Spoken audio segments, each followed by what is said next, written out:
അനുസരിച്ചിരിക്കുന്നു എന്നാണ് പറയേണ്ടത്. അത് പറയുന്ന വാക്ക് മാത്രമേ മുഅ്മിനിൽ നിന്നുണ്ടാവുകയുള്ളൂ. അവർക്കാണ് വിജയമുള്ളത്. വഉലൈക ഹുമുൽ മുഫ്ലിഹൂൻ, അവരാണ് വിജയം വരിച്ച കക്ഷികൾ. വമൻ യുതിഇല്ലാഹ വറസൂലഹു വയഖ്ശല്ലാഹ വയത്തഖിഹി ഫഉലൈക ഹുമുൽ ഫായിസൂൻ. നമ്മുടെ നിലപാടാണ് ഈ പറയുന്നത്. ആര് അല്ലാഹുവിനെ അനുസരിക്കുന്നുവോ, ആര് അവന്റെ റസൂലിനെ അനുസരിക്കുന്നുവോ, അല്ലാഹുവിനെ ഭയപ്പെട്ടുകൊണ്ട് ജീവിക്കുന്നുവോ, ദോഷബാധകൾ വരാതെ തഖ്വ മുറുകെ പിടിച്ചുകൊണ്ട് ആര് മുന്നോട്ട് പോകുന്നുവോ, ഫഉലൈക ഹുമുൽ ഫായിസൂൻ, അവര് മാത്രമാണ് വിജയം വരിച്ച കക്ഷികൾ. ഇനിയും നോക്കൂ, സൂറത്തുൽ അഹ്സാബിൽ അല്ലാഹു പറയുകയാണ്, അതേ വമാ കാന ലിമുഅ്മിനിൻ വലാ മുഅ്മിനത്തിൻ ഇദാ ഖളല്ലാഹു വറസൂലുഹു അംറൻ അൻ യകൂന ലഹുമുൽ ഖിയറതു മിൻ അംരിഹിം വമൻ യഅസില്ലാഹ വറസൂലഹു ഫഖദ് ളല്ല ളലാലൻ മുബീനാ. ഒരു സത്യവിശ്വാസിയായ പുരുഷനോ ഒരു സത്യവിശ്വാസിനിയായ സ്ത്രീക്കോ പാടില്ല തന്നെ എപ്പോൾ ഇദാ ഖളല്ലാഹു വറസൂലുഹു അംറാ, അല്ലാഹുവും അവന്റെ റസൂലും ഒരു കാര്യത്തിൽ തീരുമാനം പറഞ്ഞാൽ, അയ്യകൂന ലഹുമുൽ ഖിയറതു മിൻ അംരിഹിം, പിന്നെ ആ കൽപ്പനയിൽ അവരുടെ കാര്യത്തിൽ അവർ ഞങ്ങളൊന്ന് ആലോചിക്കട്ടെ, ഞങ്ങളൊന്ന് കൂടിയാലോചിക്കട്ടെ, ഞങ്ങളൊന്ന് ചിന്തിക്കട്ടെ, ഏത് വേണമെന്ന് പിന്നീട് തെരഞ്ഞെടുക്കാമെന്ന രൂപത്തിലുള്ള ഒരു സ്വാതന്ത്ര്യം അവർക്കില്ല. പറഞ്ഞതപ്പടി അംഗീകരിക്കലാണ് വിശ്വാസികളുടെ സ്വഭാവം. അതേ അവസരത്തിൽ അല്ലാഹു ഇറക്കിയ നിയമങ്ങളോട് ആർക്കെങ്കിലും അനുസരണക്കേടാണുള്ളതെങ്കിൽ, ആര് അല്ലാഹുവിനെ ധിക്കരിക്കുന്നുവോ, അവന്റെ റസൂലിനെ ധിക്കരിക്കുന്നുവോ, ഫഖദ് ളല്ല ളലാലൻ മുബീനാ, അവൻ വ്യക്തമായ വഴിപിഴച്ചിരിക്കുന്നു. സഹോദരങ്ങളെ, ഈ വചനങ്ങളൊക്കെ നമുക്ക് എന്താ പഠിപ്പിച്ചു തന്നത്? അള്ളാഹുവിന്റെ നിർദ്ദേശങ്ങൾ, ആ നിർദ്ദേശങ്ങൾ ലോകത്ത് പരിചയപ്പെടുത്തിയ മഹാനായ മുഹമ്മദുർ റസൂലുള്ളാഹി സ്വല്ലല്ലാഹു അലൈഹി വസല്ലം, അത് നെഞ്ചേറ്റിയ ഒരു ഉത്തമരായ സമൂഹം, ഒരു തലമുറ, ആ തലമുറ ഈ സമൂഹത്തിന് കൈമാറി തന്ന കൃത്യമായ രൂപത്തിലുള്ള ഒരു ആദർശം, ആ ആദർശത്തിലേക്ക് ജനങ്ങളെ തിരിച്ചു വിളിക്കുന്ന കൃത്യമായ നിലക്കുള്ള പ്രവർത്തനങ്ങൾ ഒറ്റപ്പെട്ട നിലക്കും സംഘടിതമായ നിലക്കും നമ്മുടെ കേരളത്തിൽ തന്നെ ഉണ്ടായി.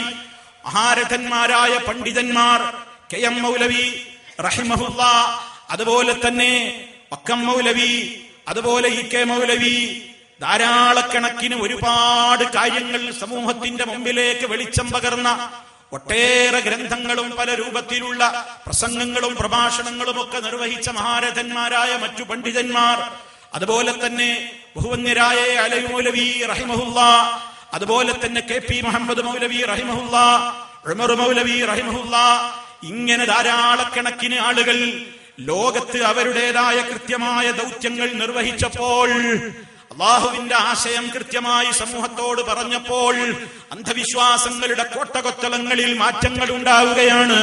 റബ്ബല്ലാത്തവരെ വിളിച്ചു പ്രാർത്ഥിക്കുവാൻ വേണ്ടി ന്യായീകരണങ്ങൾ നിരത്തിയിരുന്നവരോട് വിശുദ്ധമായ ഗ്രന്ഥത്തിന്റെയും നബി സല്ലല്ലാഹു അലൈഹി വസല്ലമിന്റെ അതേ സഹീഹായ അവിടുത്തെ തിരുവചനങ്ങളുടെയും വെളിച്ചത്തിൽ ശക്തമായ നിലക്കുള്ള മുന്നേറ്റങ്ങൾ അവരെ നടത്തിയപ്പോൾ, ഒരുപാട് ത്യാഗങ്ങൾ അവരെ സഹിച്ചപ്പോൾ, മുജാഹിദ് പ്രദേശങ്ങൾ തന്നെ രൂപീകൃതമാവുകയാണ്.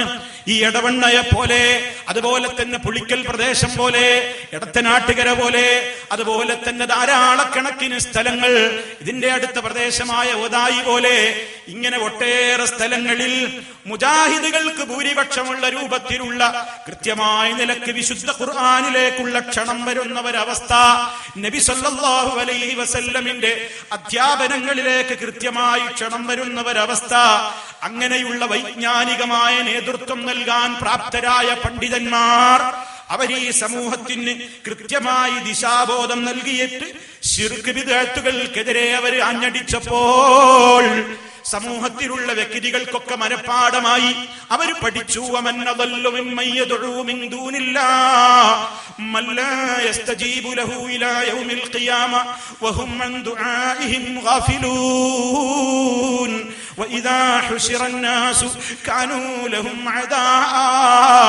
വകാനൂ ബിഇബാദതിഹിം കാഫിരീൻ.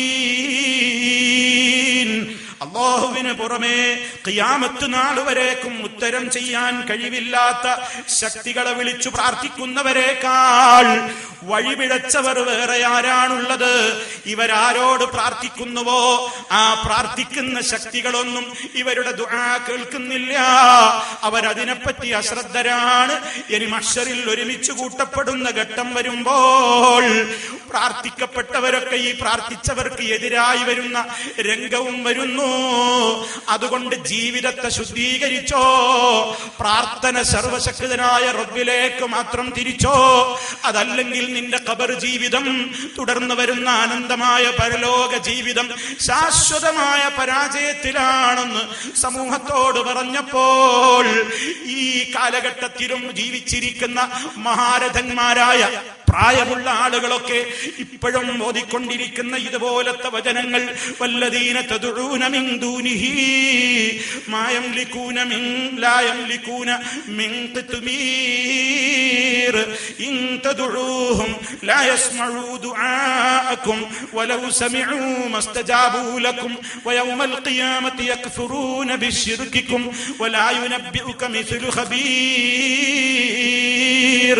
അതേ നേരത്തെ പറഞ്ഞ ആശയത്തിന്റെ മറ്റൊരു രൂപം, നിങ്ങൾക്ക് ഒരു ഈത്തപ്പനക്കുരുവിന്റെ പാട പോലും റബ്ബല്ലാത്തവരോട് നിങ്ങൾ പ്രാർത്ഥിച്ചിട്ട് പ്രയോജനമില്ല. വെള്ളത്തിലേക്ക് കൈനീട്ടുന്നവരെ പോലെ എന്ന് വിശുദ്ധ ഖുർആൻ മറ്റൊരിടത്ത് ഉപമാരൂപത്തിലും പറഞ്ഞു. വെള്ളം ഇങ്ങോട്ട് എത്താനുള്ള സംവിധാനങ്ങളൊന്നും സ്വീകരിക്കാതെ ഒരു വെള്ളത്തിന്റെ അറ്റത്ത് ചെന്ന് നിന്ന് ഒരു കിണറിന്റെയോ നദിക്കരയിലോ പോയി നിന്നിട്ട് വെള്ളം വെള്ളം എന്ന് പറഞ്ഞതിലേക്ക് വെറുതെ കൈനീട്ടുന്നവനിലേക്ക് വെള്ളമെത്തില്ലല്ലോ. ചിന്തിക്കാൻ വേണ്ടി റബ്ബവരോട് പറഞ്ഞു.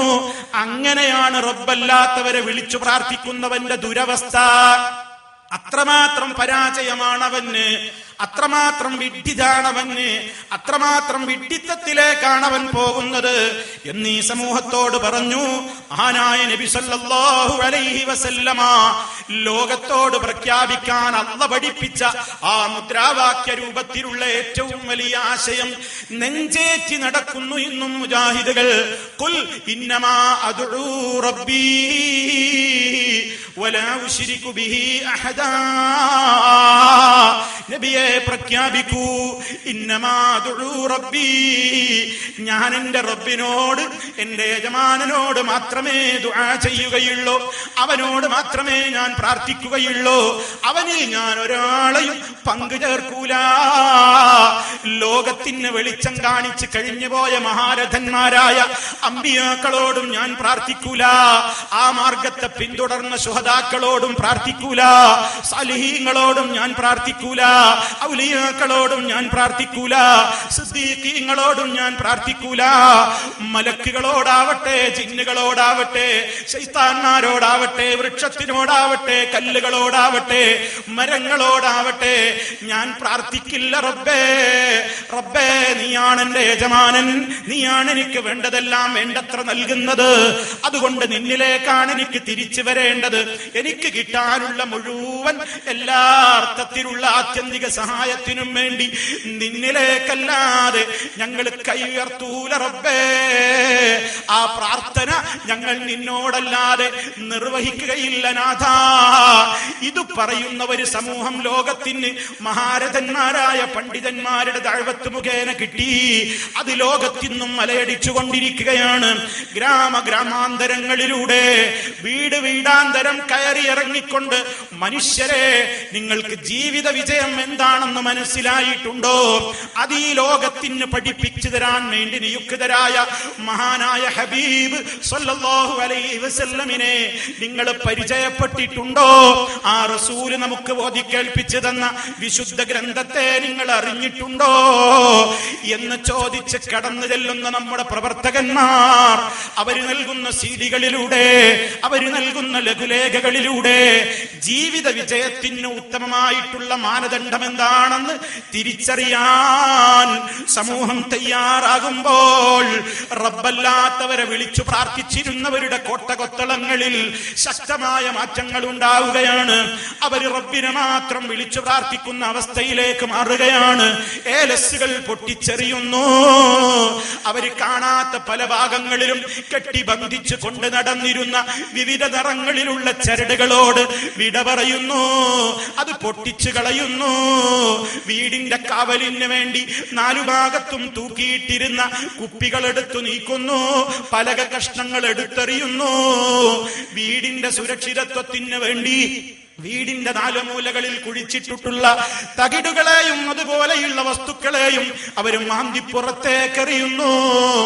ജീവിതത്തിന്റെ മുഴുവൻ ഘട്ടങ്ങളിലും അല്ലാഹുവിൽ തവക്കുലാക്കുവാനും റബ്ബിനോട് മാത്രം പ്രാർത്ഥിക്കുവാനും ആ റബ്ബിന്റെ റസൂലിലൂടെ പകർന്നു കിട്ടിയ ഉണർന്നത് മുതൽക്ക് അതുപോലെ തന്നെ ഉറങ്ങുന്നത് വരെ ചൊല്ലാനുള്ള ദിക്റുകളിലൂടെ ലോകത്തിന് പഠിപ്പിച്ചു തന്നിട്ടുള്ള കൃത്യമായ ദുആയുടെ മര്യാദകളും അതിന്റെ ആശയങ്ങളും ആദർശങ്ങളും നെഞ്ചേറ്റിക്കൊണ്ട് ഈ സമൂഹത്തോട് കൃത്യമായി മുജാഹിദ് പ്രസ്ഥാനം അതേ ഇന്നും അത് തുടരുകയാണ്.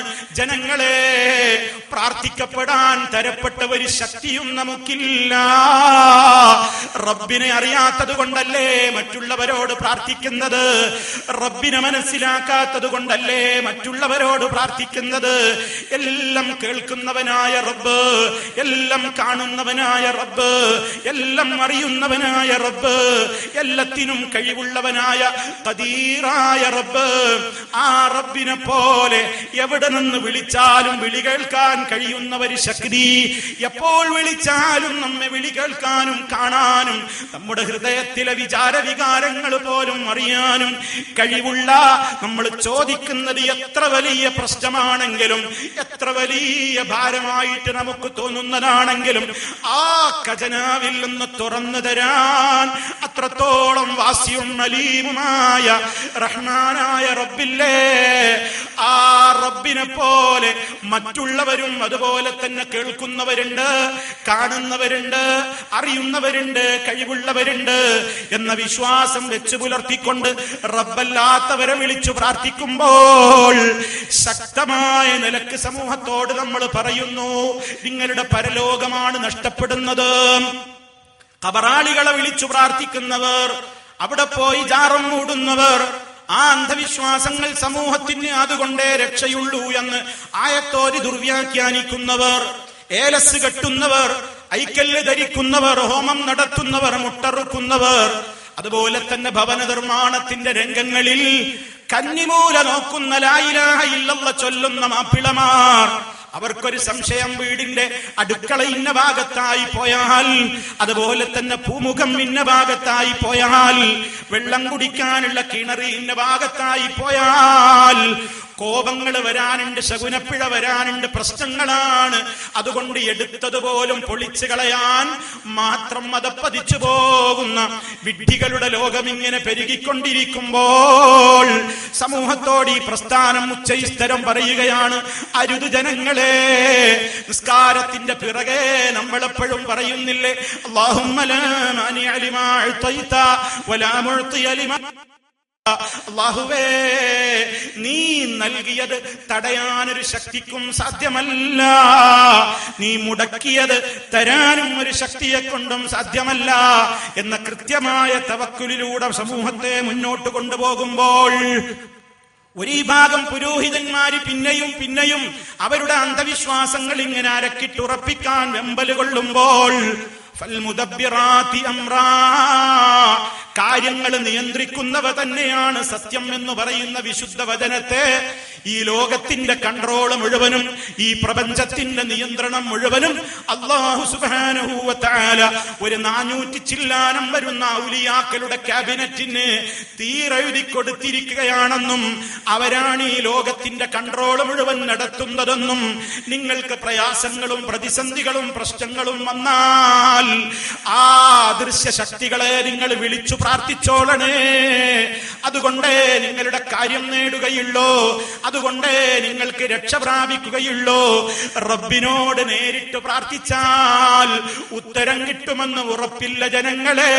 അതുകൊണ്ട് ഈ അദൃശ്യ ശക്തികളോട് നിങ്ങൾ വിളിച്ചു പ്രാർത്ഥിക്കണേ എന്ന് പറയുന്ന ഒരു സമൂഹം ലോകത്ത് പറയുമ്പോഴും ആ സമൂഹത്തിന്റെ മുമ്പിലും കൃത്യമായി എന്താണ് കാര്യകാരണ ബന്ധങ്ങൾ, എന്താണ് ഇസ്ലാമിൽ തൗഹീദിൽ നിന്ന് തെറിച്ചു പോകുന്ന വിഷയങ്ങളെന്ന് സമൂഹത്തോട് എന്നും അതാ കൃത്യമായി പറഞ്ഞുകൊണ്ടിരിക്കുന്ന പ്രസ്ഥാനം സമൂഹത്തിലേക്കതാ ആളുകൾക്കിടയിൽ ഇങ്ങനെ ഇറങ്ങിച്ചെന്നുകൊണ്ടുള്ള ദഅവത്ത് നടത്തുമ്പോൾ അവരവരുടെ അന്ധവിശ്വാസങ്ങളിൽ നിന്ന് വഴിമാറി യഥാർത്ഥമായ വിശ്വാസങ്ങളിലേക്ക് കൂടൊഴിഞ്ഞു പോരുന്നു. അൽഹംദുലില്ലാഹ്, ഈ ഒരു രൂപത്തിലുള്ള ശക്തമായ മുന്നേറ്റം അത് നമുക്കിടയിൽ കൃത്യമായി നടന്നുകൊണ്ടിരിക്കുന്നു. ശിർക്ക് എന്താണെന്ന് കൃത്യമായി പഠിപ്പിക്കുമ്പോൾ ആളുകൾ ശിർക്കിന്റെ ഗൗരവം മനസ്സിലാക്കുന്നു. നല്ല മാറ്റങ്ങൾ പ്രകടമാവുകയാണ്. നമ്മളെപ്പോഴും മനസ്സിലാക്കണം, ശിർക്ക് ഏത് ഹറമിലേക്കും കടന്നു വരാം, ഏത് മനുഷ്യരിലേക്കും ശിർക്ക് കടന്നു വരാം. അതുകൊണ്ടാണത് കൃത്യമായി പഠിക്കാൻ ആവശ്യപ്പെടുന്നത്. മഹാനായ ഇബ്രാഹിം നബി അലൈഹിസ്സലാം വിഗ്രഹാരാധനക്കെതിരെ പടപൊരുതിയ നേതാവാണ്. തൗഹീദിന്റെ ഏറ്റവും വലിയ ശക്തനായ പ്രബോധകനും പ്രചാരകനുമായി ജീവിച്ച് അതിന്റെ പേരിൽ അഗ്നികുണ്ഡം ഏറ്റുവാങ്ങേണ്ടി വന്ന മഹാരഥനായ ഇബ്രാഹിം നബി അലൈഹിസ്സലാം മഹാനവറുകളുടെ പ്രാർത്ഥനയല്ല പറയുന്നില്ലേ, വജുനുബിനി വബനിയ അൻ നഅ്ബുദൽ അസ്നാം. റബ്ബേ, എന്നെയും എന്റെ സന്താനങ്ങളെയും വിഗ്രഹങ്ങളെ ആരാധിക്കുന്നതിൽ നിന്ന് നീ അകറ്റേണമേ അല്ലാഹ്. ശുദ്ധീകരിക്കപ്പെട്ട കഅബക്കകത്തല്ലേ ആ ഇബ്രാഹിം നബി അലൈഹിസ്സലാമിന്റെ കരങ്ങളിലൂടെ ശുദ്ധീകരണം നിർവഹിക്കപ്പെട്ട കഅബത്തിന്റെ അകത്തല്ലേ, ഹറമിന്റെ അകത്തേക്കല്ലേ മഹാരഥന്മാരായ ആ പ്രവാചകന്മാരുടെ പേരിൽ പോലും വിഗ്രഹങ്ങൾ വെച്ചത്? ആ ഹറമിലേക്കല്ലേ ശിർക്ക് അരിച്ചു കയറിയത്? ആ രൂപത്തിലുള്ള ഏതൊരു മനുഷ്യനെയും പിടികൂടാവുന്ന നിലക്കുള്ള മാരകമായ വിപത്ത്. അതുകൊണ്ടാണ് പിതാക്കൾ അവരുടെ മക്കൾക്ക് ഉപദേശം കൊടുത്തപ്പോൾ ലുഖ്മാൻ എന്ന് പറയുന്ന മഹാനായ നേതാവ് തന്റെ പൊന്നോമന പുത്രന് ആശയം പഠിപ്പിച്ചു കൊടുക്കുമ്പോൾ ആദ്യം തന്നെ മോനക്ക് കൊടുക്കുന്ന ഉപദേശം, വഇദ് ഖാല ലുഖ്മാനു ലിബ്നിഹി വഹുവ യഇദുഹു യാ ബുനയ്യ ലാ തുശ്രിക് ബില്ലാഹ്. എന്റെ ഉമ്മമാരും ഉപ്പമാരും മനസ്സിലാക്കണം, നമ്മുടെ മക്കൾക്ക് എന്തെല്ലാം വിദ്യാഭ്യാസം കൊടുത്താലും ഏത് രൂപത്തിൽ അവർക്ക് വൈജ്ഞാനികമായ മേഖല തുറന്നു കൊടുക്കുമ്പോഴും ആദ്യം അവരോട് പറയേണ്ട മുൻഗണനാക്രമത്തിൽ തന്നെ കാര്യങ്ങൾ അവരോട് പറയണം. മോനെ, നീ ഒരിക്കലും ശിർക്ക് വെക്കരുത് മോനെ. ലാബു യാബുനയ്യ ലാ തുശ്രിക് ബില്ലാഹ്. നീ അല്ലാഹുവിൽ ഒരിക്കലും ശിർക്ക് വെക്കരുത്. ഇന്ന ശിർക ലദുൽമുൻ അളീം. ശിർക്ക് വമ്പിച്ച അക്രമമാണ് മോനെ. അതിന്റെ എല്ലാ വശങ്ങളും ആ മഹാരഥനായ മനുഷ്യൻ പഠിപ്പിച്ചു കൊടുത്തിട്ടുണ്ടാകും എന്ന കാര്യത്തിൽ സംശയമില്ല. ആ നിലക്ക് ഒരു സമൂഹത്തെ വളർത്തി ഉണ്ടാക്കുമ്പോൾ എപ്പോഴും ആ രൂപത്തിൽ തന്നെ കൃത്യമായി സമൂഹത്തിനത് പകർന്നു കൊടുത്ത് ആ ഒരാശയത്തിലേക്ക് ജനങ്ങൾ വീണ്ടും വീണ്ടും ഇങ്ങനെ ആകൃഷ്ടരായി കാര്യങ്ങൾ അതിലേക്ക് ഇങ്ങനെ എത്തിക്കൊണ്ടിരിക്കുമ്പോൾ പലപ്പോഴും മണികളിൽ തന്നെ ഒരു സമൂഹത്തെ കാഫിറാക്കുന്ന മുശ്രിക്കാക്കുന്ന പ്രവണത നമ്മൾ മനസ്സിലാക്കണം. ചരിത്രമെടുത്ത് പരിശോധിച്ചു നോക്കിയാൽ മഹാന്മാരായ ഖലീഫമാരുടെ കാലഘട്ടത്തിൽ മഹാനായ ഉസ്മാൻ ഇബ്നു അഫ്ഫാൻ റളിയല്ലാഹു തആല അൻഹു അവിടുന്ന് മദീനാത്തെ മിമ്പറിൽ ഖുത്ബ നിർവഹിച്ചിരുന്ന വ്യക്തിത്വമാണ്. ആ പള്ളിയിൽ തന്നെ ഇമാമായി നിന്ന് ജനങ്ങൾക്ക് നമസ്കാരത്തിന് നേതൃത്വം കൊടുത്തിരുന്ന മൂന്നാമത്തെ ഖലീഫ ഉസ്മാൻ ഫിൽ ജന്ന. ഉസ്മാൻ സ്വർഗ്ഗത്തിലാണെന്ന് മഹാനായ നബി സല്ലല്ലാഹു അലൈഹി വസല്ലം വിശേഷിപ്പിച്ച അതേ ഉസ്മാൻ ഇബ്നു അഫ്ഫാൻ റളിയല്ലാഹു അൻഹുവിനെ എന്തൊക്കെയാണ് ഒപ്പം നിന്നിരുന്നവർ പറഞ്ഞു പ്രചരിപ്പിച്ചത്? എന്തൊക്കെ ഫിത്നകളാണ് ആ മഹാരഥനെ കുറിച്ച് നാടുനീളെ പ്രചരിപ്പിച്ചത്? അതിന് നേതൃത്വം നൽകിയ ആളുകൾ ഒരുപാട് സ്ഥലങ്ങളിൽ പല കാതുകളിലും പോയി തെറ്റിദ്ധാരണകൾ ഇക്കിച്ചു കൊടുത്തു. മഹാനായ ഉസ്മാൻ ഇബ്നു അഫ്ഫാൻ റളിയല്ലാഹു അൻഹു സ്വജനപക്ഷപാതിയാണെന്ന് പ്രചരിപ്പിച്ചു. അദ്ദേഹം കാഫിറാണെന്ന് വരെ പ്രചരിപ്പിച്ചു. അദ്ദേഹത്തിൽ ശിർക്ക് വന്നുപോയി എന്ന് പ്രചരിപ്പിച്ചു.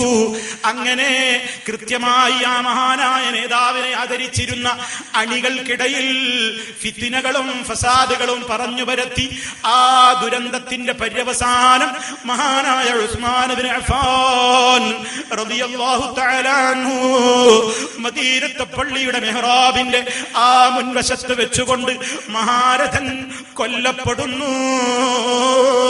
കാഫിറുകളായ മറ്റേതോ മതവിഭാഗക്കാരോ യഹൂദികളല്ല കൊലപ്പെടുത്തിയത്, നസറാനികളല്ല കൊലപ്പെടുത്തിയത്, മജൂസികളല്ല കൊലപ്പെടുത്തിയത്. സ്വന്തം പിന്നിൽ നിസ്കരിച്ച് സ്വന്തം ഖുതുബകൾ ശ്രവിച്ചിരുന്ന തന്റെ അനുയായി വൃന്ദങ്ങളിൽ ഇല്ലാത്തത് പറഞ്ഞു പരത്തി ഏഷണി പരത്തിയിട്ട് ഇദ്ദേഹം ഇതാ കാഫിറായി പോയത് കൊണ്ട് അദ്ദേഹത്തിന്റെ രക്തം ചിന്തൽ ഹലാലാണെന്ന തീവ്രവാദ ഭീകരവാദ രൂപത്തിലുള്ള ആ പ്രഖ്യാപനങ്ങളുമായി കൊണ്ട് ഒരു കക്ഷി രംഗത്ത് വന്നപ്പോൾ മഹാനായ ഉസ്മാൻ ഇബ്നു അഫ്ഫാൻ റളിയല്ലാഹു അൻഹു മദീനത്തെ പള്ളിയിൽ വെച്ച് കൊല്ലപ്പെടുന്നു. ഷഹീദായി നമ്മൾ ചരിത്രം പഠിക്കണം. ഇന്നും ആ പാരമ്പര്യത്തിലുള്ള ആളുകളുണ്ട്. മുസ്ലിമീങ്ങളെ ഓരോ കാരണങ്ങൾ പറഞ്ഞ് കാഫിറാക്കുകയാണ്, മുശ്രിക്കാക്കുകയാണ്, എന്നിട്ടവരെ കൊന്നുകളയൽ അനുവദനീയമാണെന്ന് പറയുകയാണ്. അതേ ശേഷം വന്ന അലി ഇബ്നു അബീ ത്വാലിബ് റളിയല്ലാഹു അൻഹുവിന്റെ കാലത്തും അവര് ശക്തി പ്രാപിച്ചിട്ടുണ്ട്. അങ്ങനെ അരിയാരെയും അവര് കാഫിറാക്കിയിട്ടുണ്ട്. മുആവിയ റളിയല്ലാഹു അൻഹുവിനെയും ചീത്ത പറഞ്ഞിട്ടുണ്ട്. സഹാബത്തിനെ മുഴുവനും പലരെയും കാഫിറാക്കിയിട്ടുണ്ട്.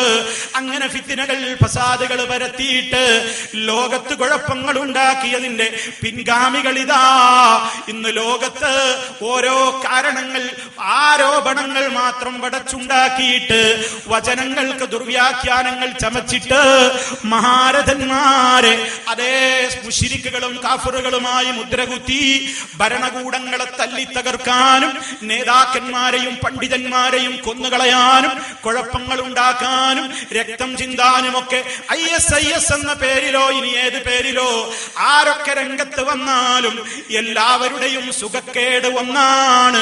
നിരപരാധികളുടെ മേൽ ആരോപണം പറയുന്നു, നിരപരാധികളെ വേട്ടയാടുന്നു, നിരപരാധികളുടെ മേൽ ആയത്തിൽ പറയുന്ന ആശയത്തെ അത് ഇസ്ലാമികമായ വ്യാഖ്യാനങ്ങളിൽ നിന്നും മാറ്റി നിർത്തിക്കൊണ്ട് സ്വഹാബത്ത് മനസ്സിലാക്കിയ വ്യാഖ്യാനങ്ങളെ വലിച്ചെറിഞ്ഞുകൊണ്ട് സ്വന്തം വ്യാഖ്യാനങ്ങൾ വടച്ചുണ്ടാക്കിയിട്ട് അവരുടെ രക്തം ഹലാലാക്കുന്നു. ഇങ്ങനെ ലോകത്തുള്ള ഭീകര തീവ്രവാദ പ്രസ്ഥാനങ്ങളൊക്കെ ശ്രമിക്കുമ്പോൾ മുജാഹിദ് പ്രസ്ഥാനത്തെ അതിലേക്ക് വലിച്ചു കെട്ടാൻ, ഇസ്ലാഹി പ്രസ്ഥാനം ഭീകരവാദികളാണ് തീവ്രവാദികളാണെന്ന് വലിച്ചു കെട്ടാൻ അവരാണതിന്റെ എല്ലാ പ്രവർത്തകന്മാരും എന്ന് സമൂഹത്തെ തെറ്റിദ്ധരിപ്പിക്കാൻ വേണ്ടി ചില ഫൈസിമാരൊക്കെ ചില രൂപത്തിലുള്ള വാക്കുകളൊക്കെ പ്രയോഗിക്കുന്നുണ്ടെങ്കിലും ജനങ്ങൾക്കറിയാം മുജാഹിദ് പ്രസ്ഥാനം ഒന്നും ഭീകരവാദത്തിലേക്ക് പോയിട്ടില്ല. സമൂഹത്തിലേക്ക് ഭീകരവാദങ്ങളും തീവ്രവാദങ്ങളും ഇറക്കുമതി ചെയ്തവരോട് പ്രമാണബദ്ധമായി നേരിടാനാണ് എന്നും മുജാഹിദുകൾ ശ്രമിച്ചിട്ടുള്ളത്. അറിയാതെ തെറ്റിദ്ധാരണകളുടെ വെളിച്ചത്തിൽ പലപ്പോഴും സലഫികളായ ആളുകൾ ഭീകരവാദികളാണെന്ന് പറഞ്ഞവരുണ്ട്. അത് തെറ്റിദ്ധരിച്ചുകൊണ്ട് ലേഖനം എഴുതിയവരുണ്ട്.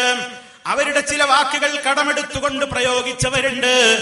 നവസലഫികൾ അവരാണ് കുഴപ്പക്കാര്. അവരൊരു ഹൈന്ദവന്റെ വീട്ടിൽ പോയി, അയൽവാസിയുടെ വീട്ടിൽ പോയി ഭക്ഷണം കഴിക്കുന്നതിന് പോലും എതിർക്കുന്ന അത്തരത്തിലുള്ള നവസലഫിസം എന്നൊരു പ്രയോഗം നമ്മുടെ ബഹുമാന്യനായവർ തങ്ങളിൽ നിന്ന് മുനവ്വർ അലി ശിഹാബ് തങ്ങളിൽ നിന്നുണ്ടായപ്പോൾ സഹോദരന്മാരെ ഞാൻ പറഞ്ഞു വരുന്നത്, പലരും തെറ്റിദ്ധാരണയുടെ പുറത്ത് സംസാരിക്കുകയാണ്. മനഃപൂർവ്വം അവർക്കത് പറയാനാവില്ല എന്ന് നമ്മൾ മനസ്സിലാക്കണം. ഈ ഉള്ളവൻ അദ്ദേഹത്തോടൊരിക്കൽ ഫോണിൽ ബന്ധപ്പെട്ടു. വളരെ സൗഹാർദ്ദത്തോടുകൂടെ ഇങ്ങനെ ഒരു വാചകം നിങ്ങളിൽ നിന്നുണ്ടായതായി മീഡിയകളിലൂടെ പ്രചരിപ്പിക്കുന്നു തങ്ങളെ എന്ന് ചോദിച്ചപ്പോൾ അദ്ദേഹം അതിന്റെ വശങ്ങൾ പറഞ്ഞു തരികയാണ്. കാരണം പലപ്പോഴും നവസലഫികൾ എന്നത് എന്റെ പ്രയോഗമല്ല, അതെന്നോട് ചോദ്യം ചോദിച്ച ഒരു പത്രക്കാരൻ പറഞ്ഞപ്പോൾ ഞാൻ പറഞ്ഞതാണ്. അതുകൊണ്ട് ആ വിഷയത്തെ സംബന്ധിച്ച് തങ്ങളൊന്ന് പഠിക്കണം എന്ന് പറഞ്ഞപ്പോൾ ഇൻഷാ അല്ലാഹ് പഠിക്കാമെന്നാണ് പറയുന്നത്. അപ്പോൾ ഞാൻ സൂചിപ്പിക്കുന്നത്, പലരും ഈ സലഫിസം എന്താണെന്ന് പലപ്പോഴും പഠിക്കാതെ സംസാരിക്കുന്നു. പലരുടെയും ചില വാചകങ്ങൾ കേൾക്കുമ്പോൾ അത് കടമെടുത്തുകൊണ്ട് പറഞ്ഞു പോകുന്നു. എന്നാൽ കൃത്യമായി അവരിലേക്ക് ഇറങ്ങിച്ചൊന്നുകൊണ്ട് സംസാരിക്കുമ്പോഴോ അവരും വസ്തുതകൾ മനസ്സിലാക്കുവാൻ തയ്യാറാകുന്നുണ്ട്. ഈ ഒരു രീതിയിൽ സഹോദരന്മാരെ, മുജാഹിദ് പ്രസ്ഥാനത്തിന്റെ ആശയങ്ങളെ, ആദർശങ്ങളെ അത് തീവ്രവാദമാണ്, ഭീകരവാദമാണെന്നൊക്കെ പ്രചരിപ്പിക്കുമ്പോൾ മുജാഹിദ് പ്രസ്ഥാനം അവരുടെ പ്രവർത്തനങ്ങളിലൂടെ കൃത്യമായി തെളിയിച്ചു കൊണ്ടിരിക്കുന്നു. അല്ലാഹു അവന്റെ ദൂതനിലൂടെ ഇറക്കിയ ആശയങ്ങളിൽ മാറ്റത്തിരുത്തലുകൾ വരാതെ കൃത്യമായി സമൂഹത്തിലേക്ക് ആശയങ്ങൾ നമ്മൾ എത്തിച്ചു കൊടുക്കുന്നു. അതിനിടയിൽ ചില ശബ്ദങ്ങളൊക്കെ പലരും പറയുന്നുണ്ട്, ഓ മുജാഹിദുകളെ, നിങ്ങൾക്കൊന്നും പറയാൻ അവകാശമില്ല, നിങ്ങൾ പുതിയതിലേക്ക് അതേ ജനങ്ങളെ ക്ഷണിക്കുകയാണ്, നിങ്ങൾ എന്ത് മുജാഹിദുകളാണ്, നിങ്ങൾ ജിന്നിനെ വിളിച്ചു പ്രാർത്ഥിക്കുന്നവരല്ലേ, നിങ്ങൾ ജിന്നുകളെയല്ലേ വിളിച്ചു പ്രാർത്ഥിക്കുന്നത് എന്നൊക്കെ പലരും ഇങ്ങനെ ആവർത്തിച്ചു പറയുമ്പോഴും മുജാഹിദുകൾക്ക് യാതൊരു വിഷയവും തോന്നുന്നില്ല. കാരണം എന്താ? ഒരൊറ്റ മുജാഹിദും റബ്ബല്ലാത്തവരെ വിളിച്ചു പ്രാർത്ഥിച്ചിട്ടില്ല, ഇനിയും പ്രാർത്ഥിക്കുകയില്ല. അതവരുടെ ജീവിതത്തിന്റെ അജണ്ടയാണ്. പ്രതിസന്ധികൾ തരണം ചെയ്തുകൊണ്ട് ഈ പ്രസ്ഥാനത്തിലേക്ക് കടന്നു വന്നത്. ഒരു സൃഷ്ടിയോടും വിളിച്ചു പ്രാർത്ഥിക്കാനേ പാടില്ല. അതാണ് നമ്മുടെ ഏറ്റവും ജീവനേക്കാൾ സ്നേഹിക്കുന്ന ആദർശമെന്ന് പ്രഖ്യാപിക്കുന്ന ഒരൊറ്റ മുജാഹിദിനും ആ രൂപത്തിലുള്ള ഏത് പ്രചരണങ്ങൾ ആര് നടത്തിയാലും അത് വിശ്വസിക്കുന്ന പ്രശ്നമേ ഇല്ല. എത്ര രൂപത്തിലുള്ള അബദ്ധങ്ങൾ പലരും പറയുന്നു. ഒരൊറ്റ വാചകത്തിൽ പോലും രണ്ടും മൂന്നുമൊക്കെ കളവുകൾ ഒരൊറ്റ ശ്വാസത്തിൽ പ്രചരിപ്പിക്കുന്ന ആളുകളില്ലേ? എല്ലാവരും മനസ്സിലാക്കണം, എന്താണ് ഈ പറയുന്നതിനുള്ള അർത്ഥം, എന്താണ് ഈ പറയുന്നതിന്റെ പൊരുള്. അതുകൊണ്ട് തന്നെ അത്തരത്തിലുള്ള വില കുറഞ്ഞ ദുരാരോപണങ്ങളിലേക്ക് കണ്ണും കാതും കൊടുക്കാതെ മുജാഹിദ് പ്രസ്ഥാനം മുന്നോട്ട് പോകുമ്പോൾ അവരെ കുറിച്ച് വേറെയും ആരോപണങ്ങൾ, അവര് ശിർക്കിലേക്ക് എന്നോ പോയി എന്ന് പറയുന്ന വേറെ ചില സുഹൃത്തുക്കൾ അവര് പറയുന്നതിന് കാരണം എന്താണ്? ഈ സിഹിർ അത് ഫലിക്കുകയേ ഇല്ലെന്നാണ് നമ്മുടെ പണ്ഡിതന്മാരൊക്കെ പറഞ്ഞത്. എന്നാൽ സിഹിർ ബാധിക്കാവുന്ന ഒരു കാര്യമാണ്, അതിന് പരിഹാരവും ഇസ്ലാം നിശ്ചയിച്ചിട്ടുണ്ട്. അതുപോലെ തന്നെ പൈശാചികമായ ബാധകൾ മനുഷ്യരിൽ ഉണ്ടാവാൻ സാധ്യതയുണ്ട്, അതിനുള്ള പരിഹാരവുമുണ്ട്. അതുപോലെ തന്നെ കണ്ണേറ് എന്ന് പറയുന്ന കാര്യം അതും ചിലപ്പോൾ ഫലിക്കാവുന്നതാണ്, അതുകൊണ്ടും ദ്രോഹം ഉണ്ടായേക്കാവുന്നതാണ്. തുടങ്ങിയിട്ടുള്ള കാര്യങ്ങളൊക്കെ പറയുമ്പോൾ കണ്ടോ, ഈ കൂട്ടര് ശിർക്കിലേക്ക് പോയിട്ടുണ്ട്. കാരണം എന്താണ്? സിഹിർ ബാധിക്കും എന്ന് പറഞ്ഞാൽ തന്നെ ശിർക്കായി, കണ്ണേറ് ബാധിക്കും എന്ന് പറഞ്ഞാൽ തന്നെ ശിർക്കായി. അങ്ങനെ സിഹിറിൽ വിശ്വസിച്ചാൽ, കണ്ണേറിൽ വിശ്വസിച്ചാൽ, അതുപോലെ തന്നെ ജിന്നുബാധയിലൊക്കെ ആരെങ്കിലും വിശ്വസിച്ചു പോയാൽ അവൻ ആകെ ശിർക്കിലാണ് പോയി പെടുന്നത്, അവൻ ആകെ പിഴവിലാണ് പോയി പെടുന്നത്. അതൊക്കെയും ഈ സമൂഹത്തിന് പരിചയമില്ലാത്ത പുതിയ വാദങ്ങളാണ്. അതുകൊണ്ട് നമ്മുടെ തറവാട്ടിലേക്ക് മടങ്ങിക്കോ എന്നൊക്കെ പലരും പറയുമ്പോൾ എന്റെ പ്രിയപ്പെട്ട സഹോദരന്മാരോട് എനിക്കൊന്നേ പറയാനുള്ളൂ, ചില ഡോക്യുമെന്ററികൾ നിങ്ങൾ കാണണം. ഞാൻ ഈ പ്രദേശത്തുള്ള എന്റെ പ്രിയപ്പെട്ട സഹോദരങ്ങളോട് ഓർമ്മപ്പെടുത്തുകയാണ്, ആ വിഷയത്തിൽ സംഭവിച്ചത് എന്താണ്? ആർക്കെങ്കിലും ഇവിടെ ജിന്നുകളോട് പ്രാർത്ഥിക്കാമെന്ന് വാദമുണ്ടോ? അതുപോലെ തന്നെ സിഹിറിന്റെ പ്രശ്നത്തിൽ അബദ്ധം പറ്റിയിട്ടുണ്ടോ? കണ്ണേറ് വിഷയത്തിൽ നമ്മുടെ പാരമ്പര്യത്തിൽ നിന്ന് പോയിട്ടുണ്ടോ? അതുപോലെയുള്ള വിഷയങ്ങളിലൊക്കെ, മന്ത്രത്തിന്റെ കാര്യത്തിലൊക്കെ നമുക്ക് പുതിയതായിട്ട് വല്ല വാദങ്ങളും കടന്നു വന്നിട്ടുണ്ടോ? ഇതൊക്കെ പഠിക്കണ്ടേ നമുക്ക്? ഈ വിഷയത്തിലൊക്കെയുള്ള നിലപാടറിയണ്ടേ? അതുകൊണ്ട് ചില ഡോക്യുമെന്ററികൾ ഞാൻ നിങ്ങൾക്ക് പരിചയപ്പെടുത്തുകയാണ്. ഒന്ന്, മുജാഹിദുകളെ നാം ഭിന്നിക്കരുത്, നാം ഒന്നാണ്.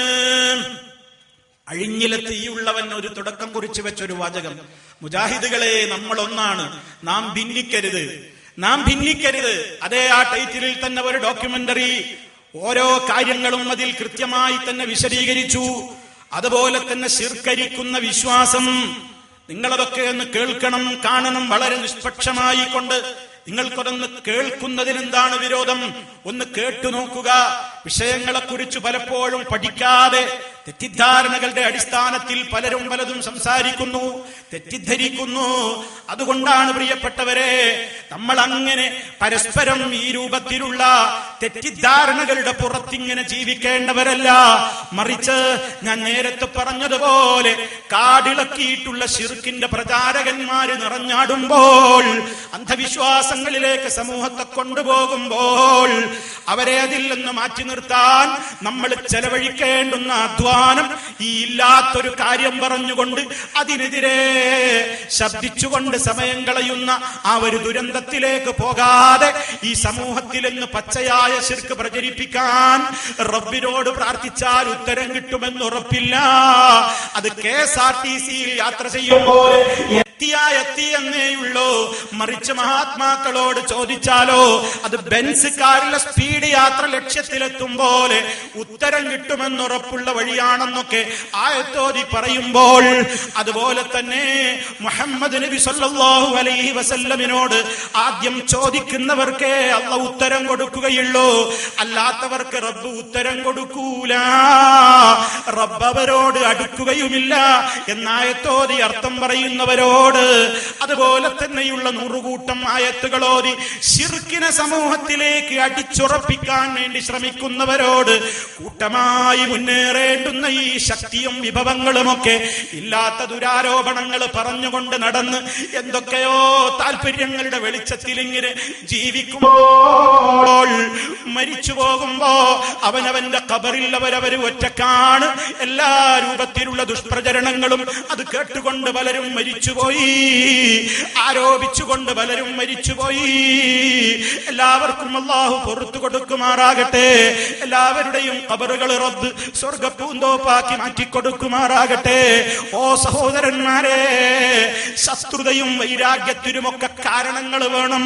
കാരണങ്ങളില്ലാതെ വെറുതെ തെറ്റിദ്ധരിച്ച് ആ രൂപത്തിലുള്ള നുണപ്രചരണങ്ങളിൽ വിശ്വസിച്ച് ഒരിക്കലും കാലം കഴിക്കാതെ പ്രമാണങ്ങളിലുള്ളത് കൃത്യമായി പഠിക്കാൻ മുടിയുടെയും പൊടിയുടെയും പേരിൽ ഒരു സമൂഹം അല്ലാഹുവിന്റെ റസൂലിനെ കൊച്ചാക്കുമ്പോൾ, പെണ്ണുങ്ങളുടെ മുടിയേക്കാൾ നീളമുള്ളൊരു മുടിക്കെട്ടും കൊണ്ടുവന്ന് അത് മുക്കിയ വെള്ളവും കൊടുത്ത് സമൂഹത്തെ ഇങ്ങനെ മയക്കിക്കിടത്തുമ്പോൾ, അവരതാ മുജാഹിദ് മഹല്ലുകളിൽ പോലും കയറി വന്നുകൊണ്ട് അവരുടെ ഈ രൂപത്തിലുള്ള വൃത്തികെട്ട രൂപത്തിലുള്ള ആദർശങ്ങളെ, ശിർക്ക് ബിദ്അത്തുകളെ കുറിച്ച് പറയുമ്പോൾ പ്രതിരോധിക്കാനാവാതെ, അതിനെക്കുറിച്ച് മറുപടി പറയാനാവാതെ നിൽക്കേണ്ടുന്നവരല്ല മുജാഹിദുകളെ. നമ്മൾ കൃത്യമായി ദുരാരോപണങ്ങളായി മാറ്റി നിർത്തിക്കൊണ്ട്, അതേ അവസരത്തിൽ വസ്തുതകളായി തന്നെ കണ്ടുകൊണ്ട്, ശരിക്കും വിഷയങ്ങളെ പഠിച്ചുകൊണ്ട്, നിഷ്പക്ഷമായി കൊണ്ട്, കാര്യങ്ങൾ ഉൾക്കൊണ്ടുകൊണ്ട് മുന്നോട്ട് പോയാലല്ലാതെ ആഖിറം രക്ഷപ്പെടുമോ? അതുകൊണ്ടാണ് പറയുന്നത്, വിഷയങ്ങൾ നിങ്ങൾക്ക് ശരിക്ക് പഠിക്കാൻ ഈ ഡോക്യുമെന്ററികളും സീരികളുമൊക്കെ നിങ്ങൾക്ക് ഉപയുക്തമാണ്. നിങ്ങൾ അതിലേക്ക് വരണമെന്നാണ് ഓർമ്മപ്പെടുത്താനുള്ളത്. അതുപോലെ തന്നെ പ്രിയമുള്ളവരെ, നമുക്കൊരു സ്വഭാവം നമ്മുടെ പണ്ഡിതന്മാർ ഏത് കാലഘട്ടങ്ങളിലും സമൂഹത്തോട് പറഞ്ഞിട്ടുണ്ട്, നിങ്ങൾ തഖ്ലീദിന്റെ ആളുകളാവരുത്. ആരെങ്കിലും ഒരു കാര്യം പറയുമ്പോൾ അതിന് നിങ്ങൾ അന്ധമായി അംഗീകരിക്കരുത്. നമ്മൾ സമൂഹത്തോട് അത് എന്നും പഠിപ്പിച്ചിട്ടുണ്ട്. അതുകൊണ്ടാണ് വിശുദ്ധ ഖുർആനിലും തിരുസുന്നത്തിലും സ്ഥിരപ്പെട്ട കാര്യങ്ങൾക്കെതിരായാലും എന്റെ ഇമാമ് പറഞ്ഞാൽ അതിനപ്പുറം ഞാൻ ചിന്തിക്കില്ലെന്ന് പറഞ്ഞ മദ്ഹബി പക്ഷപാതികൾക്കെതിരെ നവോത്ഥാന പ്രസ്ഥാനം ശക്തമായി ഉത്ബോധനം നടത്തിയപ്പോൾ ജനങ്ങൾക്കൊക്കെ മനസ്സിലായി പ്രമാണങ്ങൾക്കാണ് പ്രാധാന്യമുള്ളത്. ആ അടിസ്ഥാനത്തിൽ പ്രമാണങ്ങളെ ജനങ്ങൾ മനസ്സിലാക്കി. മഹാരഥനായ ഇമാം ഷാഫി റഹ്മത്തുള്ളാഹി അലൈഹിയെ പോലെയുള്ളവർ പോലും പറഞ്ഞു, ഇദാ സഹൽ ഹദീസ് ഫഹുവ മദ്ഹബി, ഹദീസ് സഹീഹായാൽ അതാണ് എന്റെ മാർഗം, അതാണ് എന്റെ വഴി. ഞാൻ മുമ്പ് പറഞ്ഞതെന്തോ അതുപോലെ തന്നെ ഞാൻ എന്തോ മുമ്പ് പഠിച്ചു വെച്ചത്, അതിനൊന്നും ഒരു മാറ്റവുമില്ല എന്ന് മഹാനവറുകൾ ചിന്തിച്ചില്ല. തെളിവിന്റെ മുമ്പിൽ കീഴടങ്ങുന്നു, പ്രമാണങ്ങളുടെ മുമ്പിൽ വിനയാന്വിതനാകുന്നു. എന്തൊരു നല്ല മനസ്സുള്ള മുൻഗാമികൾ! അവർ ഈ സമൂഹത്തോട് അങ്ങനെ തന്നെ പഠിപ്പിച്ചു. സമൂഹം അങ്ങനെ അന്ധമായ അനുകരണത്തിൽ നിന്ന് വഴിമാറിപ്പോയപ്പോൾ പക്ഷേ ഇപ്പോൾ അപകടകരമായ മറ്റൊരവസ്ഥ സംജാതമാകുന്നു. ഇമാമീങ്ങളെ തഖ്ലീദ് ചെയ്യല് പോയിട്ട് സ്വന്തം പാർട്ടി നേതാവ് എന്താണ് പറഞ്ഞതെങ്കിൽ, സംഘടനയുടെ നേതാവ് എന്താണ് പറഞ്ഞതെങ്കിൽ, അത് ഖുർആനിനെതിരായാലും സുന്നത്തിനെതിരായാലും എനിക്കിനി ഒന്നും ഇങ്ങോട്ട് കേൾക്കണ്ട, ഞാൻ അതേ പിൻപറ്റൂ, ഞാൻ അതിന്റെ കൂടെ മാത്രമേ നിൽക്കുകയുള്ളൂ. അല്ലാത്തതൊക്കെ പുതിയതാണ്, അല്ലാത്തതൊക്കെ അന്ധവിശ്വാസമാണ്, അല്ലാത്തതൊക്കെ ദുരാചാരങ്ങളാണ് എന്ന് പറയുന്ന ഒരു ദുരന്തം ഈ സമൂഹത്തിലേക്ക് കടന്നു വരുമ്പോൾ സർവശക്തനായ റബ്ബിന്റെ നിയമങ്ങളെക്കാൾ നമ്മുടെ ബുദ്ധിക്ക് പ്രാധാന്യം കൊടുക്കുമ്പോൾ അഖ്ലാനിയത്ത് എന്ന് സമൂഹത്തിന് അതേ മുൻഗാമികളായ പണ്ഡിതന്മാര് തന്നെ അവരുടെ കിതാബുകളിൽ നിർവചനം പറഞ്ഞത് അഖ്ലിന് നഖ്ലിനേക്കാൾ പ്രാധാന്യം കൊടുക്കുന്നവർ എന്നാണ്. ശരിക്കും നമ്മൾ മനസ്സിലാക്കണം, അഖ്ല് എന്ന് പറഞ്ഞാൽ മനുഷ്യന്റെ ബുദ്ധിയാണ്, നഖ്ല് എന്ന് പറഞ്ഞാൽ അല്ലാഹുവിങ്കൽ എന്ന് നമുക്ക് ലഭ്യമായിട്ടുള്ള ഹുദയാണ്, വിശുദ്ധ ഖുർആനാണ്, നബി സല്ലല്ലാഹു അലൈഹി വസല്ലമിന്റെ തിരുവചനങ്ങളാണ്. ആ പ്രമാണങ്ങൾക്ക് എന്റെ ബുദ്ധിയേക്കാൾ വില കൽപ്പിക്കണമെന്നാണ് നമ്മൾ പഠിപ്പിക്കപ്പെട്ടത്. അതേ അവസരത്തിൽ പ്രമാണങ്ങൾക്കാണ് അതിനല്ല പ്രാധാന്യമുള്ളത്. അതിൽ പറഞ്ഞ കാര്യങ്ങൾ ഞാനൊന്ന് ബുദ്ധി കൊണ്ട് ചിന്തിക്കട്ടെ, ഒന്നാലോചിക്കട്ടെ, ഞങ്ങളൊരു യോഗം കൂടി തീരുമാനിക്കട്ടെ, എന്നിട്ടേ അത് വേണോ വേണ്ടേ എന്ന് ആലോചിക്കാൻ പറ്റുകയുള്ളൂ.